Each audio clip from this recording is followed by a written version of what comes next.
오늘 본문 말씀은 룻기 1장 15절부터 22절 말씀입니다. 나오미가 또 이르되 보라 내 동서는 그의 백성과 그의 신들에게로 돌아가니 너도 너의 동서를 따라 돌아가라 하니 룻이 이르되 내게 어머니를 떠나며 어머니를 따르지 말고 돌아가라 강권하지 마옵소서. 어머니께서 가시는 곳에 나도 가고 어머니께서 머무시는 곳에서 나도 머물겠나이다. 어머니의 백성이 나의 백성이 되고 어머니의 하나님이 나의 하나님이 되시리니 어머니께서 죽으시는 곳에서 나도 죽어 거기 묻힐 것이라. 만일 내가 죽는 일 외에 어머니를 떠나면 여호와께서 내게 벌을 내리시고 더 내리시기를 원하나이다 하는지라.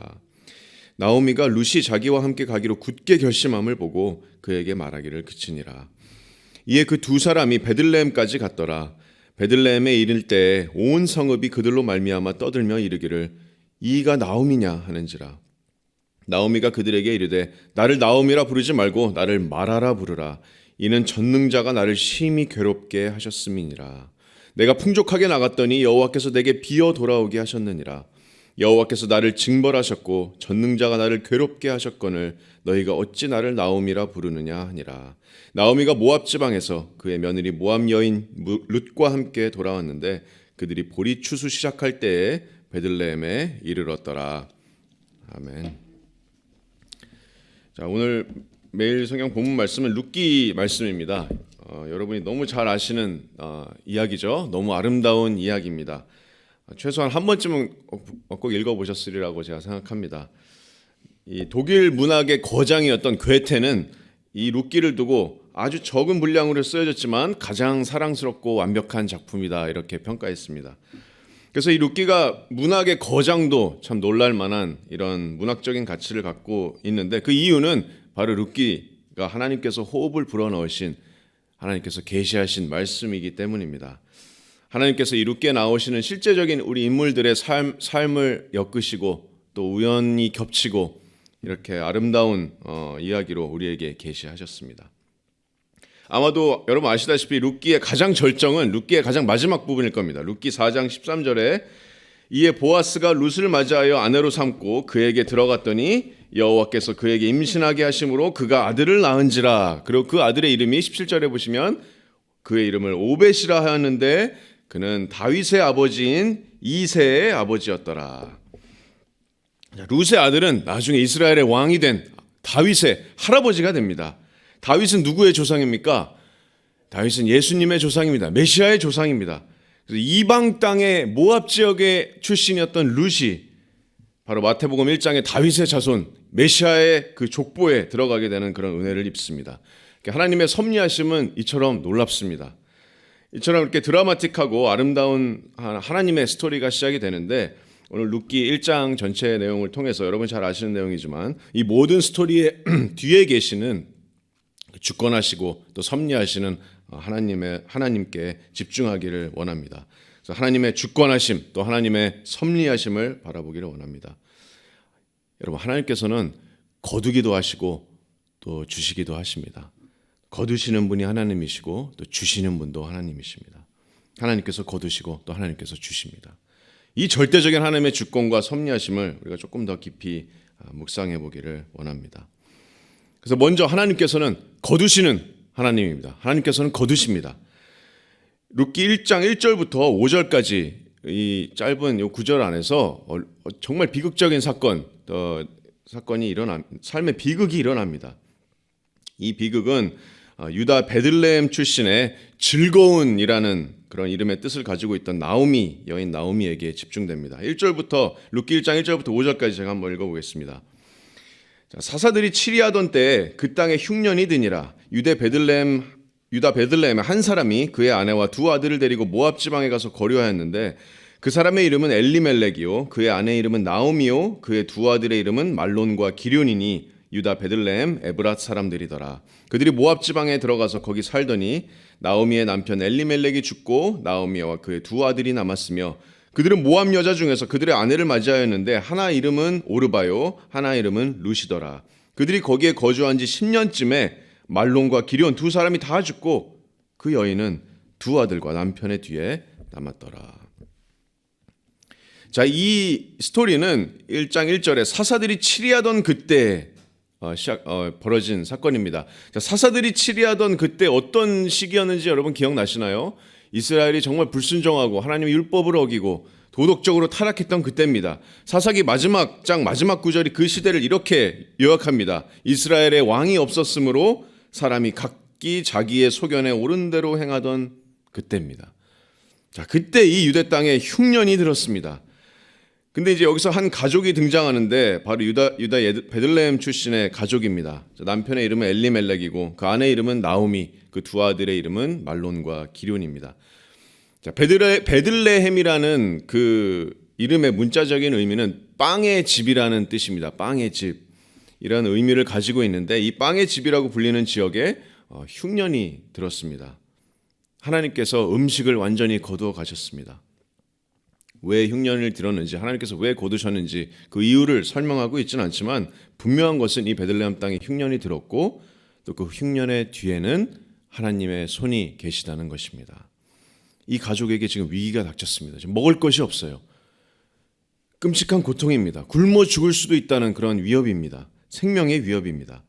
그래서 이 가장인 엘리멜렉은 이방 나라 모압 땅으로 가족들을 데리고 아내와 두 아들을 데리고 이제 이주합니다. 살기 위해서 갔습니다. 엘리멜렉의 이 발걸음이 어떤 믿음의 발걸음이었는지 아니면 하나님에 대한 불신앙이었는지 우리가 알 수는 없지만 이 가족은 모압 땅으로 이제 거처를 옮기는데 자, 이때 하나님께서 또 거두십니다. 무엇을 거두시죠? 나오미의 남편 엘리멜렉의 목숨을 거두어 가십니다.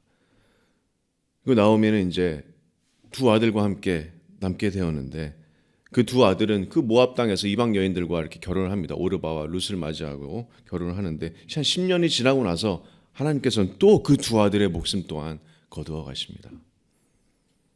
여러분, 하나님께서는 목숨을 거두어 가시는 분입니다. 음식도 거두어 가시지만 목숨도 거두어 가십니다. 우리가 잘 아는 누가복음 12장에서 소출이 정말 풍성한 부자가 이렇게 얘기한 적이 있죠. 또 내가 내 영혼에게 이르되, 누가복음 12장 19절에 영혼아 여러 해 쓸 물건을 많이 쌓아두었더니 평안히 쉬고 먹고 마시고 즐거워하자 하리라 하되, 누가복음 12장 20절에 하나님이 이르시되 어리석은 자여 오늘 밤에 네 영혼을 도로 찾으리니 그러면 네 준비한 것이 누구의 것이 되겠느냐 하였느니. 이렇듯 온 만물에게 친히 호흡과 생명을 주시는 하나님께서는 도로 그 목숨을 또 찾으시기도 합니다. 거두어 가시기도 합니다. 그분이 바로 하나님이십니다. 자, 나오미에게 지금 시련이 닥쳤습니다. 마치 살을 째는 듯한 그런 아픔입니다. 이방 땅에서 지금 거주한 것도 10년이나 지났는데 남편은 일찌감치 죽었고 두 아들도 젊은 나이에 이렇게 요절하게 됩니다. 그래서 남은 가족은 이제 자신과 두 며느리 오르바와 룻 이렇게밖에 남지 않았습니다. 왜 이런 일이 나오미에게 일어났습니까? 오늘 본문은 그 이유를 우리에게 설명해 주지 않습니다. 그냥 이들의 삶의 역경 또 이 모습이 서술되어 있을 뿐입니다. 어떤 설명도 없습니다. 알 수가 없습니다. 우리는 이미 이 책의 마지막을 읽었기 때문에 이런 고난과 역경을 통해서 하나님께서 계획해 놓으신 그 계획, 숨겨진 계획과 뜻과 섭리를 우리는 알 수 있지만 이 당시 나오미는 또 이 며느리들은 하나님의 뜻을 알 턱이 없었습니다. 그저 삶에서 닥치는 고난을 온몸으로 받아내야 됐습니다.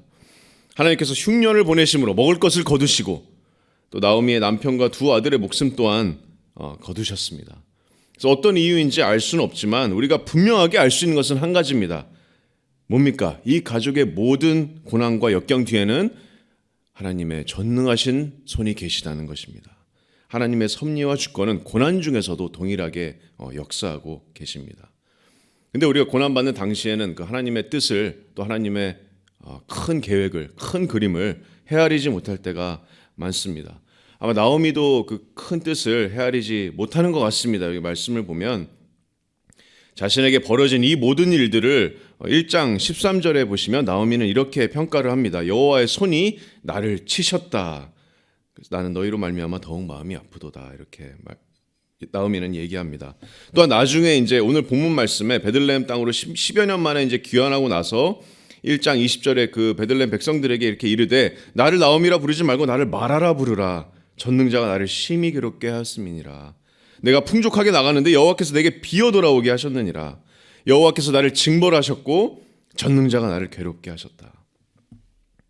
여기서 마라라는 것은 쓰다라는 의미입니다. 그래서 나오미는 이 자신의 상황을 이렇게 해석했습니다. 하나님께서 나를 치셨다. 하나님께서 나를 징벌하셨다. 심히 괴롭게 하셨다.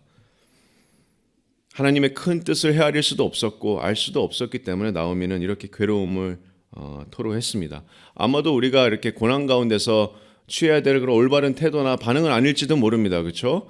우리가 하나님의 뜻이 어떤 것인지 모르기 때문에 이것이 하나님의 심판인지 징벌인지 우리가 이렇게 섣불리 예단할 수는 없습니다. 하지만 나오미에게 한 가지 분명했던 사실은 이겁니다. 이런 고난과 혹독한 상황 뒤에는 그 전능자가 계시다는, 하나님께서 이 고난과 역경 가운데 주관하고 계시다는 사실을 나오미는 최소한 이 사실을 알고 있었습니다. 나오미의 태도는 올바르지 않았을지 몰라도 하나님의 주권에 대한 그런 나오미의 믿음은 확실했습니다. 나오미는 사탄에게 이 원인을 찾지 않았습니다. 자신이 운이 없다고 자신의 운을 탓하지도 않았고 나라를 탓하지도 않았고 죽은 남편을 탓하지도 않았습니다. 며느리들 탓하지도 않았습니다. 이 모든 것은 나에게서 거두신 분이 하나님이라는 사실을 나오미는 분명히 알고 있었습니다. 이것이 모든 다른 성경이 증거하는, 우리 성경 말씀이 증거하는 진리입니다. 하나님께서는 고난과 박해와 모든 질병과 모든 대자연의 주관자가 되십니다. 하나님께서는 절대적으로 주권하시고 또 섭리하십니다. 이사야서 46장 10절 말씀은 내가 시초부터 종말을 알리며 내가 나의 모든 기뻐하는 뜻을 이루리라 이렇게 말씀하십니다. 또 잠언 16장 33절 말씀은 제비는 사람들이 뽑으나 모든 일을 작정하기는 여호와께 있느니라. 또 잠언 말씀, 또 날씨도 하나님의 주관 아래 있다고 말씀합니다. 심지어 시편 104편 27절 말씀은 들에 있는 동물들도 하나님께서 먹으시고 기르신다 이렇게 말씀합니다. 참새 한 마리도 하나님의 허락 없이는 땅에 떨어지지 않습니다. 우리의 삶의 연수도 하나님의 주관 아래 있습니다. 그것이 시편 139편 16절 말씀입니다. 자, 나를 위하여 정한 날이 하루도 되기 전에 주의 책에 다 기록이 되었나이다. 나라의 경계도 하나님께서 주관하시고 나라의 지도자들, 우리의 구원 모두 다 하나님의 주권 아래 달려 있습니다. 고난과 역경도 마찬가지입니다. 그래서 사도 바울이 하나님께 영광 또 송영을 올려드리는데 그것이 바로 로마서 11장 33절에 깊도다 하나님의 지혜와 지식의 풍성함이요 그의 판단은 헤아리지 못할 것이며 그의 길은 찾지 못할 것이로다. 36절에 만물이 주에게서 나오고 주로 말미암고 주에게로 돌아감이라. 그에게 영광이 세세에 있을지어다. 아멘. 나오미가 믿었던 것처럼 모든 것을 주관하시는 분이 바로 하나님이십니다. 거두시는 분도 하나님이십니다. 그 믿음이 결국 우리에게도 필요한 믿음입니다. 왜냐하면 우리에게 주어지는 그 평안과 또 위로와 공급 또한 그 거두어 가신 그 전능자로부터 오기 때문입니다. 비어진 것이 채워지는 것도 거두신 분으로부터 나오기 때문입니다.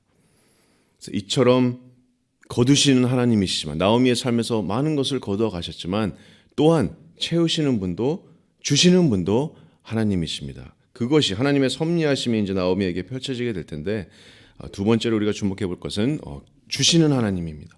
하나님께서 거두시지만 또 하나님께서 주십니다. 하나님께서는 먼저 그들에게 양식을 주셨습니다. 자, 6절, 룻기 1장 6절 말씀에 그 여인이 모압 지방에서 여호와께서 자기 백성을 돌보시사 그들에게 양식을 주셨다 함을 듣고 이에 두 며느리와 함께 일어나 모압 지방에서 돌아오려 하며. 자, 나오미가 이제 자신의 고향이었던 한 10여 년이 지나서 자신의 고향이었던 이제 베들레헴으로 돌아가게 되는데 그 결정적인 이유는 바로 하나님께서 자기 백성들을 돌보사 양식을 주셨기 때문입니다. 흉년은 이제 끝났습니다. 그 땅에 양식이 주어졌습니다. 이제 나오미는 모압에 있을 필요가 없습니다. 추수의 시절이 돌아올 것입니다. 하나님께서 선대하셨습니다. 양식을 주셨습니다. 양식을 거두신 분도 하나님이시지만 양식을 주시는 분도 하나님이십니다. 그래서 이렇게 양식을 주심으로 이제 나오미는 베들레헴으로 다시 발길을 이제 며느리들과 재촉하는데 여러분 이야기를 아시다시피 두 며느리가 그 오르바와 이제 룻이 이제 나오미와 같이 가다가 나오미가 이제 너희는 집에 돌아가라, 너희 백성으로 돌아가라, 너희가 섬기는 신으로 돌아가라 했는데 이제 오르바는 돌아가게 됩니다. 하지만 이제 룻은 어떻습니까? 오늘 본문 말씀처럼 끝까지 시어머니인 나오미와 남고 또 나오미와 계속 죽기까지 함께하기로 확고하게 대답합니다. 자, 하나님께서 큰 이렇게 풍부한 양식을 이제 그 땅에 내려 주셨는데 나오미에게 정말 놀라운 선물을 주십니다. 하나님께서. 그게 뭐죠? 바로 룻을 하나님께서 주십니다. 나오미에게. 하나님께서 룻의 마음에 역사하셔서 룻의 마음에 확신도 주셨고 믿음도 주셨습니다. 또 나오미에게는 정말 인생에 있어서 가장 큰 힘이 될 또 하나님의 도구로 쓰여질 그 룻이 나오미에게 남게 되었습니다. 그것이 오늘 1장 15절, 16절, 17절 말씀, 너무 아름다운 룻의 대답인데, 자, 룻이 이르되 내게 어머니를 떠나며 어머니를 따르지 말고 돌아가라 강권하지 마옵소서. 어머니가 가시는 곳에 나도 가고 어머니가 머무르는 곳에서 나도 머물겠나이다. 어머니의 백성이 나의 백성이 되고 어머니의 하나님이 나의 하나님이 되시리니 어머니께서 죽으시는 곳에서 나도 죽어서 거기 묻힐 것이라. 만일 내가 죽는 일 이외에 어머니를 떠나면 여호와께서 내게 벌을 내리시고 더 내리시기를 원하나이다 하는지라. 자, 룻기에서 처음으로 이제 룻의 목소리가 여기서 들리는데요. 너무 아름다운 룻의 대답이 아닙니까? 룻의 충성심이 나타나는 구절입니다. 룻은 더 이상 그 모압 땅의 신, 그 어린 아이들을 제물로 바치는 그 그모스라는 신을 섬기는 땅으로 돌아가기를 거부했습니다. 마음에 확정함이 있었습니다. 다짐했습니다. 어머니가 죽는 곳에 나도 죽겠습니다. 어머니의 백성이 이제는 나의 백성이고 어머니의 하나님, 참 유일하신 야훼 하나님, 여호와 하나님, 이스라엘의 하나님이 나의 하나님이 될 것입니다. 내가 만약 어머니를 떠난다면 하나님께서 나에게 벌을 내리시리니 더 내리시기를 원합니다. 이 말을 듣고 나오미가 18절에는 룻이 자기와 함께 가기로 굳게 결심함을 보고 그에게 말하기를 그치니라 이렇게 말씀합니다. 이 룻의 이 절치부심한 이 결심과 확고함이 나오미를 정말 할 말 잃게 만들었습니다. 우리가 룻이 어떤 삶을 살았는지, 나오미가 그곳에서 어떤 하나님을 경외하는 모습을 살았는지 우리는 알 길이 없습니다. 기록되어 있지 않기 때문에 정확히 알 수는 없지만 하나님께서 이 이방 여인 룻에게 확실함을 주신 것은 확실합니다. 나오미를 따라갈 수 있는 그런 충성심과 또 여호와 하나님을 자신의 하나님으로 받아들이고 또 이 시어머니를 죽기까지 따라가기로 하는 그 마음을 하나님께서 주신 것은 확실합니다. 하나님께서는 3명의 남자를 나오미에게서 거두셨습니다. 그렇죠? 남편과 2 아들. 하지만 이 모압 여인 룻을 주셨습니다. 나오미에게. 이 룻이 우리는 룻기의 스토리를 알지만 장차 나오미의 삶이 정말 드라마틱하게 바뀌고 정말 메시아의 족보에 올라가게 되는 그 룻의 삶에 함께하게 되는 그런 축복의 도구로 쓰여지는 이 이야기를 우리는 룻기를 통해서 알고 있습니다. 하나님의 놀라우신 은혜가 펼쳐지는 순간입니다. 자, 그리고 이제 하나님께서는 풍부한 양식도 주셨고 나오미에게 룻도 주셨고 마지막으로 그 베들레헴 땅을 이 나오미에게 주셨습니다. 그 베들레헴 땅에서 사람들에게 다시 환영받게 하셨습니다. 다시 빵의 집이었던 베들레헴으로 돌아오게 하셨습니다. 1장 19절 말씀에 이에 그 2 사람이 베들레헴까지 갔더라. 베들레헴에 이를 때 온 성읍이 그들로 말미암아 떠들며 이르기를 이가 나오미냐 하는지라. 자, 아마도 나오미가 지난 10년간 너무 고생했던 나머지 사람들이 나오미의 얼굴도 좀 잘 알아보지 못하는 것 같습니다. 그 삶의 고난과 그 역경이 그 세월의 흔적이 얼굴에 녹아 있었을지도 모릅니다. 사람들이 나오미고 정말 이게 나오미냐 이렇게 물어보죠. 자, 하지만 이곳으로 나오미는 다시 돌아왔습니다. 며느리와 함께, 며느리 룻과 함께 돌아왔습니다. 자신의 백성들에게 돌아왔습니다. 하나님께서 다시 양식을 주신 땅, 하나님께서 세우신 왕이 있는 땅, 하나님의 마음에 합한 자, 그 다윗의 땅으로 돌아왔습니다. 앞으로 메시아가 태어나실 그 땅으로 나오미는 다시 룻과 함께 돌아왔습니다. 22절 말씀처럼 그들이 보리 추수 시작할 때에 베들레헴에 이르렀더라. 자, 그때는 이제 추수할 때가 이르는 때였습니다. 이제 양식을 거둘 그럴 때가 이르는 때였습니다. 모든 백성들이 나오미와 이방 여인 룻을 맞이했습니다. 이제 이곳이 나오미와 룻의 어떤 새로운 인생의 챕터가 쓰여질 그런 곳입니다. 거두시는 분도 하나님이시고 이렇게 다시 주시는 분도 하나님이십니다. 하나님께서는 많은 것을 거두셨지만 또한 나오미에게 많은 것들을 주셨습니다. 땅을 주셨고 먹을 것을 주셨고 이제 룻도 이제 나오미 곁에 있게 됐습니다. 나오미와 룻은 앞으로 이 둘에게 어떤 일이 벌어질는지 전혀 알지 못합니다. 그렇죠?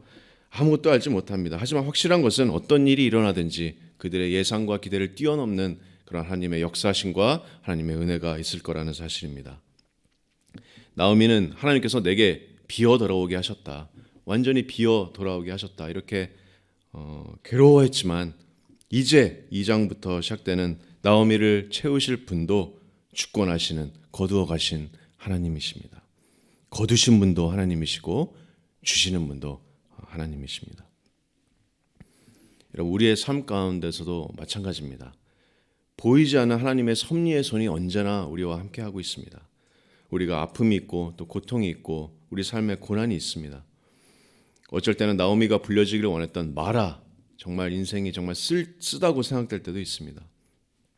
하지만 그 나오미와 룻에게 그들의 예상보다 정말 훨씬 뛰어넘는 하나님의 선대하심과 하나님의 은혜의 부어짐이 있었듯이 우리의 삶 가운데서도 우리의 예상과 기대를 훨씬 뛰어넘는 하나님의 선대하심과 은혜가 있을 줄로 믿습니다.